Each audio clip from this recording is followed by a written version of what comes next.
Let's just have a look through our stubble height trial here at Weethalle, Scott. It was a trial that was established in last year's, so that's the 2014 crop year at harvest.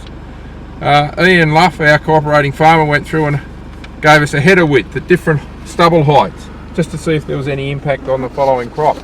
Let's just have a quick look at the plots. This first plot here, it's scoped barley, pretty good, pretty handy crop. The stubble height here was about 230 millimetres across the header width. So if we just remember that, that's probably standard, reasonably standard harvest height for the district. So that's how that crop's performed.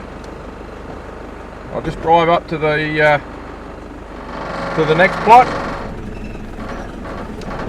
A bit rough and jerky for a while, but in this plot here, the stubble height was about 150 millimetres. Look, at this stage, I can't pick anything by eye between the different plots. Early in the season, certainly the shorter stubbles, the crops perform better. They were always 1 or 2 growth stages in front up till about mid-tillering, but after that they seem to even up. Visually, I can't notice any difference. Well, just stick with us again, Scott. We'll move up to the next plot here. This plot here was the highest stubble height. It was about 400 millimetres, 420 millimetres in height. Yeah, again, look, at harvest we'll know if there's any difference in grain quality. We'll be taking accurate yields and grain quality data, but look, visually, don't think it makes any difference this late in season when we've had a really, I guess, a pretty hard finish on the crops.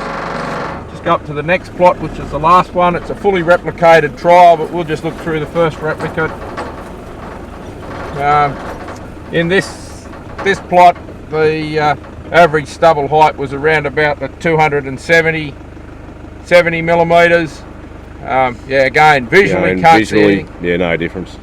Certainly early in the piece, we've got the photographs there to show that the shorter stubble, the crops were a bit in front, 1 or 2 growth stages, as I said before, but it's questionable as to whether that extra time and cost for stripping the crops low is worth it in terms of subsequent crop performance, unless we're going to go through the process of windrow burning and use that for an agronomic reason to improve crop performance. And particularly if there's weather coming.